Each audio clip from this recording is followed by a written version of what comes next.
Welcome to Moments with Marianne. I'm so delighted we're spending this time here today. We have a very empowering show coming right up with special guest, Hollister Rand, and she's here today to share with us her new book, Everything You Wanted to Know About the Afterlife But Were Afraid to Ask. Now, Hollister is an international renowned medium, author, and speaker. She provides specific messages from loved ones in spirit with feeling, heart, and grace. Hollister can see and hear spirits as well as get a sense of their personalities and emotions. During the last 25 years plus, her unique abilities have provided comfort and healing to tens of thousands of people worldwide. So let's welcome to the show, Hollister Rand. Well, thank you so much for having me on this fine day. Oh, do you know what an honor it is to have you here and to talk about this book? I have to ask you, what inspired you to write this book? Well, I get asked questions about spirits, spirit communication, the afterlife, what the afterlife is like every time I do an event. And so over the years, I've just collected these questions. And this is kind of a compilation of the most popular questions that I get asked. And what I found really interesting is that the most profound questions and the most heartfelt questions were asked after events when people came up to speak with me. And these are the questions that people really want answers to, but were afraid to ask. So that is where the title of the book came from. Well, I love the title, and you're so right. There's so many questions out there that people are like, okay, how does this all work? How does it, are my loved ones okay? Are they safe? Are they watching over me? I'm sure you get all these questions all the time. Yes, I do. And the book's release around the time of great suffering in this country and around the world is really an answer to that cry out of, I miss my loved ones. How can they be with me? I wasn't able to be with them when they passed. All of these questions and all of these fears are answered in the book. I love that. So for our listeners that are new to you, why don't you share a little bit about your background, your journey as a medium? Well, I didn't ask to be a medium. In fact, as I was growing up, that wasn't even a career choice. So I started out following the love of my life, which was music. And so I became a musician. Little did I know that the frequencies of music and the sound of music would begin to attune me to the voices of spirits. So frequency in my work is very important. So I work at the frequency of love. Another love of mine was drama. So I also was on the stage as a youngster and through my life. And little did I know that that would set me up for being able to speak in front of large groups of people without any fear whatsoever. And then the third love of my life was English. So in college, I was an English drama music major. And little did I know that that English major and that love for words and writing and expression through writing would allow me to write books. And this book is my second book. So I am delighted to be able to use all of those early experiences in my life to be the medium, the accessible medium that I am today. I love that. It looks like everything that you've done has brought you to this place, with the education, the background that you have. And, I've got so many questions for you. I'm sure you get this all the time. In your book, you talk about there's a difference between ghost and spirit. And I was really surprised by that. And I'd love for you to share that with us. Well, most people, in fact, there's a commercial on television which makes jokes about that. Oh, people say you're a ghost. Oh, people say I'm a spirit. And, so there's this understanding or thought that ghosts and spirits are the same thing. Now, some people may disagree with me about this, but I look at ghosts as being spirits with a bad attitude. And the reason that I say that is when I started out, trying to understand my innate connection with the spirit world or with the unseen world. It started out with those spirits who were very, very attached to the earth in a way that was very dense. They were easy to see. They were usually terribly disgruntled and upset about things that had happened in life and wanted everybody to know about it. And I began to think of those spirits as ghosts, the hauntings. And then as I became more attuned and understood that there were different types of spirits, I decided to work with only loved ones in spirit at the frequency of divine love. So for me, that divided the disgruntled, the disgruntled spirits, the ghosts, the ones with an attitude, with those who have our greatest and best interests at heart at the higher frequencies. So the difference between a ghost and a spirit is a ghost is self-motivated, and a spirit is motivated at the frequency of love for the greatest good of all. That's how I see the difference. So how is it every morning you wake up? Are you surrounded by a lot of spirits that are around, just, waiting for you to start your day? What is it like for you? Well, fortunately, I have become clap on and clap off over the years, and have been able to teach many others how to be present and connected to the spirit world without being accosted by every spirit that's out there. So when I used to go to bed at night, there were spirits in the hallway coming up the stairs. There were spirits in my room. Some I knew, some I did not. Some were wanted, some were not. And so over the years, I have learned how to calibrate that. And when I wake up in the morning, I am no longer surrounded by spirits because they know that I live in service to putting they and their loved ones together. That is what I do. So I wake up in service. That is my first thought, knowing that the spirits will figure out the way to make that happen, and that's not my job. So I just pretty much show up in the day, and then and things happen. So I think of myself as a catalyst, a spirit catalyst in a way. But I let them do the work. I let them set things up. I love that. It's interesting because I think a lot of people are afraid to open that door because they are thinking, gosh, I'm going to be so bombarded if I do. So it's nice to hear that you can set boundaries and have those work. Oh, really important. And that's one of the first things that I teach when I'm teaching workshops in mediumship.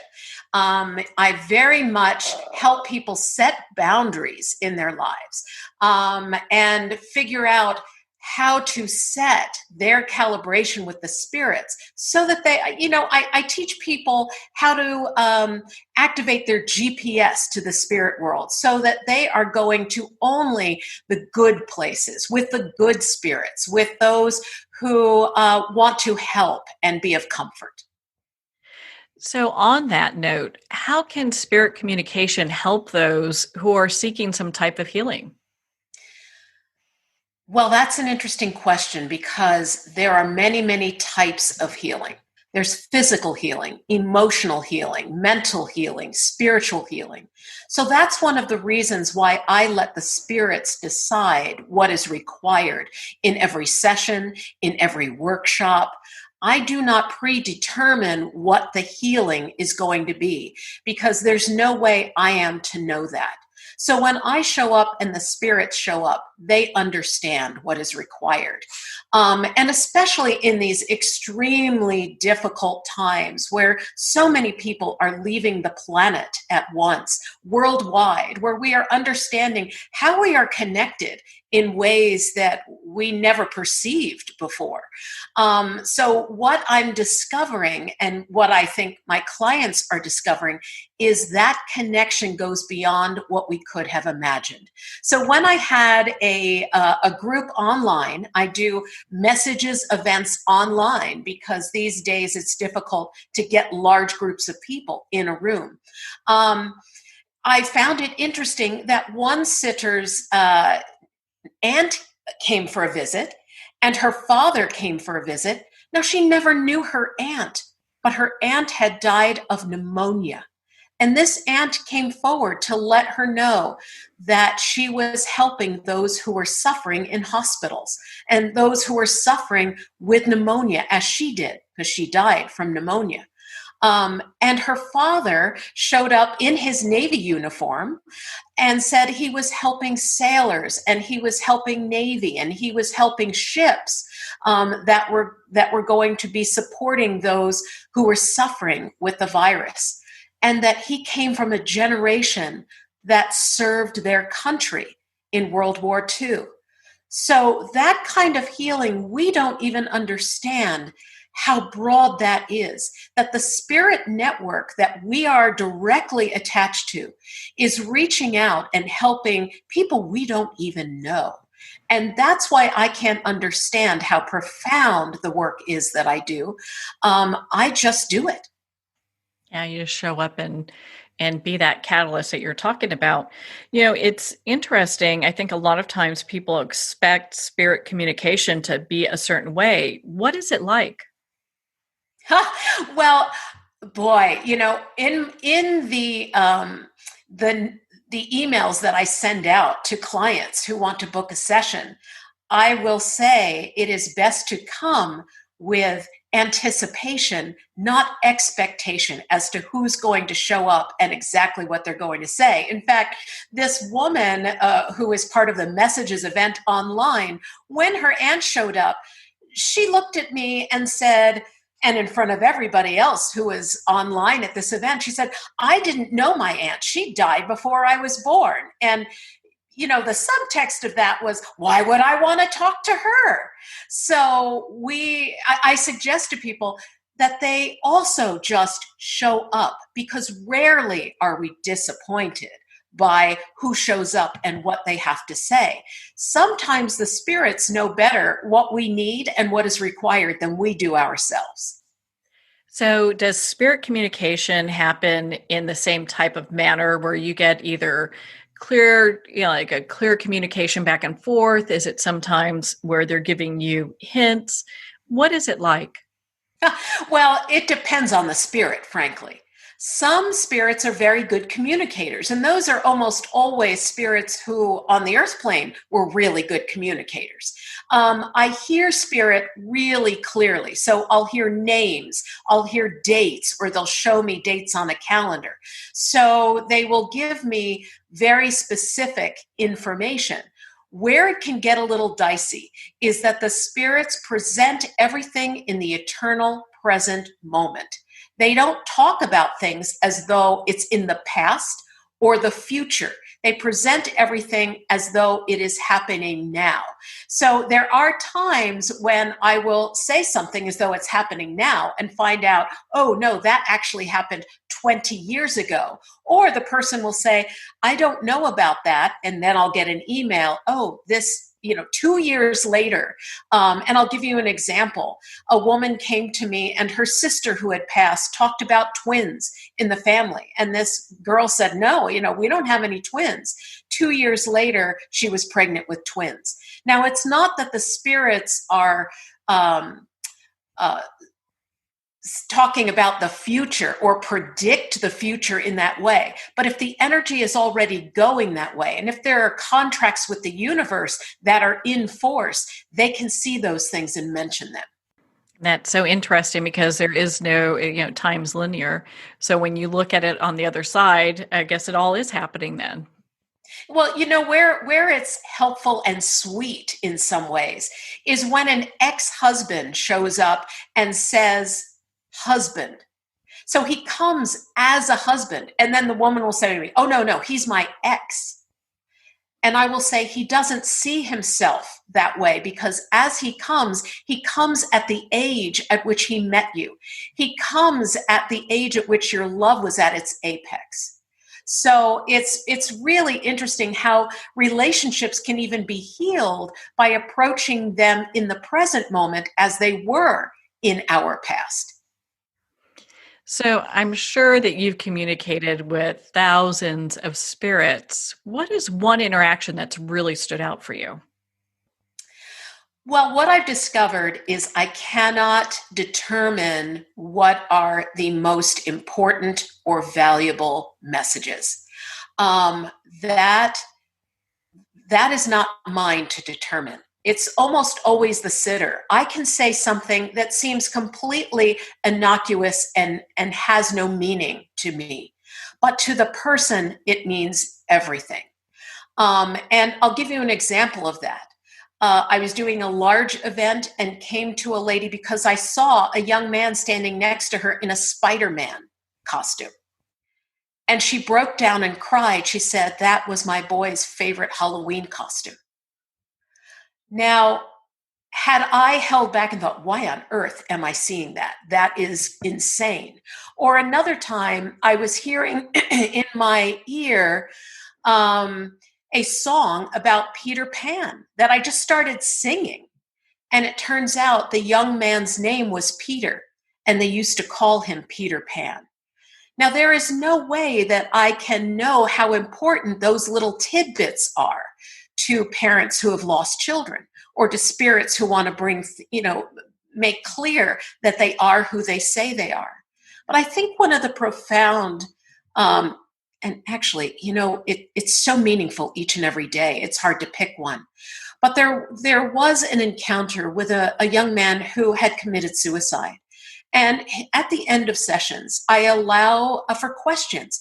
I like to hear what the spirits have to say first, because often questions are answered. I don't like to be prompted. But in the end of the session, I said, do you have any questions for your son? And she said, yes, Brandon. Why did you do it? And I thought, oh boy, what kind of answer am I going to get?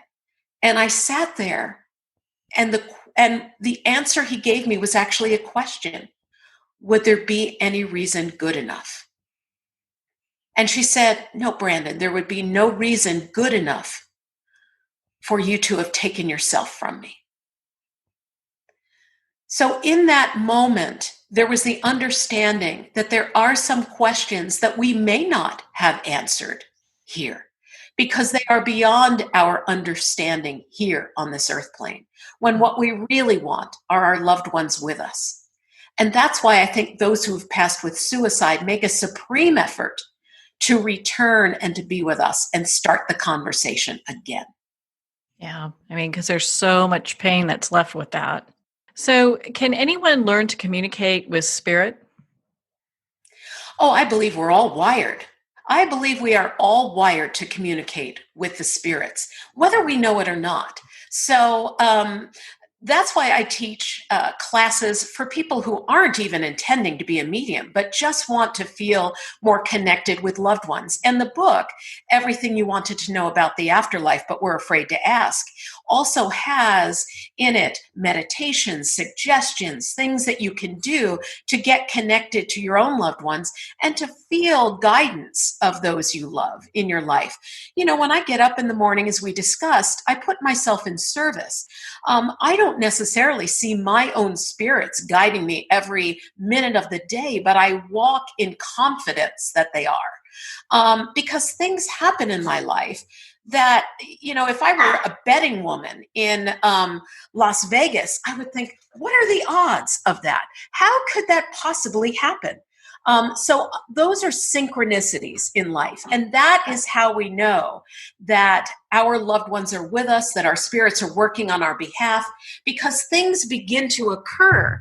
And links begin to occur, and people show up in our lives, and things have meaning that wouldn't normally have meaning. And we think, what is the likelihood of this series of events occurring? That shows us that spirit is working in our lives. Well, how beautiful is that? And I know for our listeners that are tuning in, they probably are going, gosh, okay, so what's a tip that I can use that will help me directly connect with my loved ones in spirit? One of the easiest ways to get connected and be connected is to live in gratitude and to be quiet. Now, in these difficult days, it might seem as though this is antithetical, that we need the spirits the most, but what do we have to be grateful for? I would say find anything to be grateful for, because when you do, you acknowledge that your happiness isn't totally based on yourself, that there are things outside of yourself. So when we are grateful for first responders, we recognize that there are those who are helpers. When we live in gratitude, that's a welcoming energy for the spirits to work with. When we are sitting in anger, and anger that's associated with grief. Why did you die this way? How could you leave me? I wasn't able to be with you. That is more of an energy that's difficult for the spirits to work with. So gratitude. And the other thing is, one of the biggest complaints from the spirits is, how do we get a word in edgewise? Everybody's asking us for everything. I want to know you're here. Let me know you're here. And then no one stops long enough to allow an answer to arise. Well, many of us are being forced into quiet and retreat right now. So this is actually the perfect time for us to get quiet and to be grateful. And in that, you will automatically be connected with not only your loved ones in spirit, but with all spirits who are working on behalf of you and this planet. So, what is the afterlife like? Well, the afterlife, I get asked this all the time. The afterlife, what it's like depends on who you're speaking with. So at a large event the other day, online, of course, there was a father sitting in spirit, sitting in his favorite chair, watching the news. Well, that's what he used to do when he was here on this planet. There was an uncle who was smoking a pipe. There was a mother who was playing bridge with three of her friends who had also passed. So, you might think that the afterlife, given those tidbits, are part casino, part, den. But the truth is that we can be who we are, all that we are, with the people that we love, doing the things that we love from memory in the afterlife. So that's the good news. There are also some things that I hear spirits say over and over again, that it's a world of thought, that as we think things here on the earth plane, in the spirit world, they think of those things as being done. So when a young man in spirit said to his mother, thanks, Mom, for the bench, for the memorial bench. I know it's going to help many people. She said, well, I'm looking at the blueprints for this bench. It's sitting right here, but we haven't built it yet. Well, when we think about something, to the spirits, it is done. So if you're thinking of doing anything on their behalf, they know it. So it's a world of thought and connection through thought and love. So we can send those we love in spirit love from our hearts, and they will receive it and they will return it. So love is something that goes back and forth from here to those in the afterlife all the time. So the afterlife is a world of constant communication 24/7. We don't have to worry about missing something from loved ones, because just as we have SETI here on the earth plane, where we're beaming things, we're beaming information out into the universe, wondering if someone can hear us, the spirits are always beaming things to us here, wondering if anyone's going to listen. Mm. Well, and it's interesting, since they're so connected with our thoughts, they probably have like a front row seat to what's going on all the time. All the time. Now, that being said, spirits at the frequency of love are not invasive. So I just want you to know, they're not watching you take a shower. They are not listening to every thought you have. They are keyed into things that pertain to them. So if you think of them by name, or you think of them in any context, they receive that. And as I mentioned, the father who was in the Navy, of course, his daughter had been thinking about him.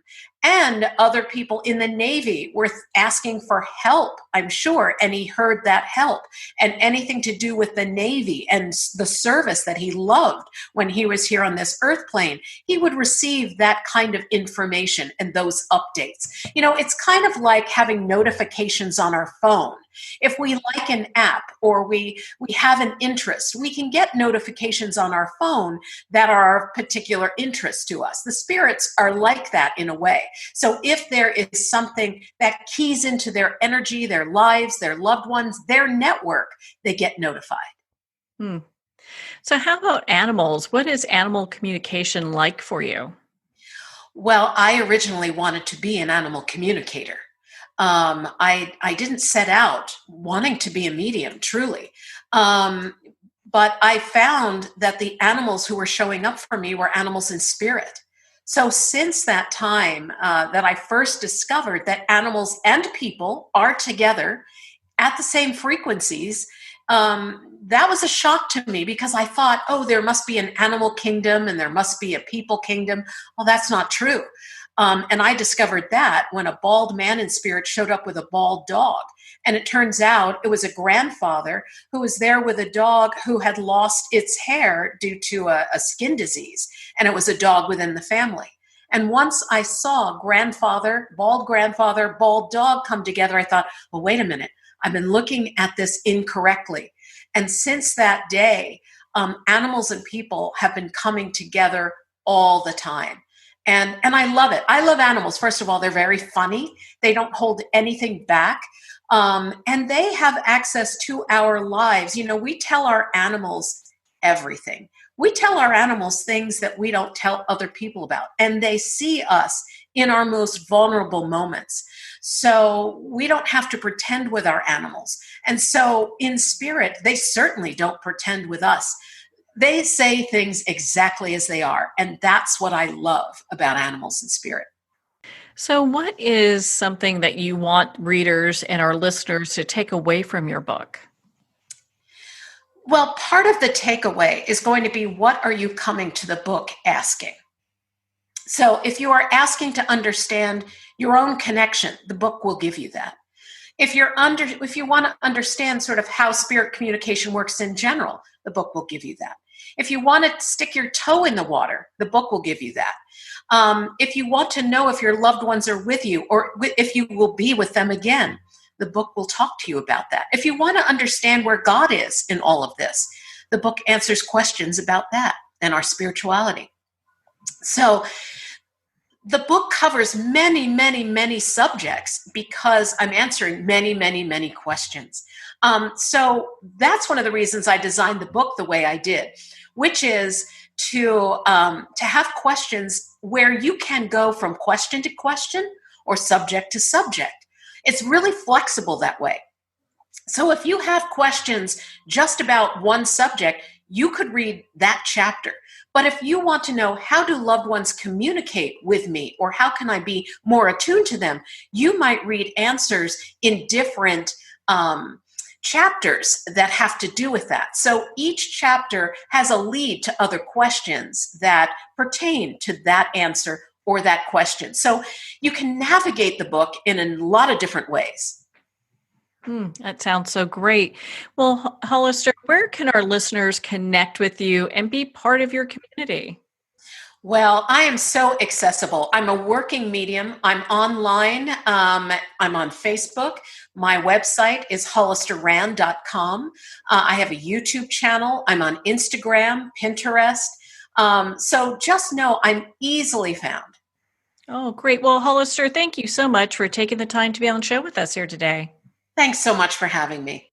Well, thank you, Hollister. It has been such an honor to spend this time with you and, of course, to talk about your new book, Everything You Wanted to Know About the Afterlife But Were Afraid to Ask, which is a #1 bestseller on Amazon.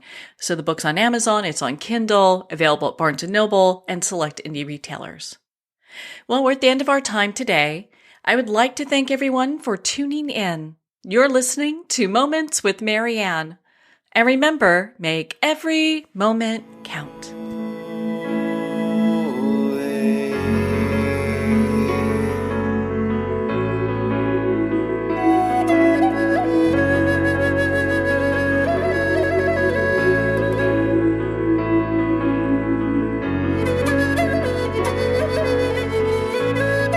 In a single moment, your life can change. Moments with Marianne is a transformative hour that covers an endless array of topics with the best of the best. Her guests are leaders in their fields, ranging from inspirational authors, top industry leaders, business and spiritual entrepreneurs. Each guest is gifted and a true visionary, a recognized leader in her own work, and while teaching others to develop, refocus, and grow, Marianne will bring the best guest and sometimes a special surprise. Don't miss this. You never know just what moment will change your life forever. Moments with Marianne airs every Friday and Saturday at 5 p.m. Pacific and 8 p.m. Eastern Time. Make sure to tune in and visit momentswithmarianne.com for more information.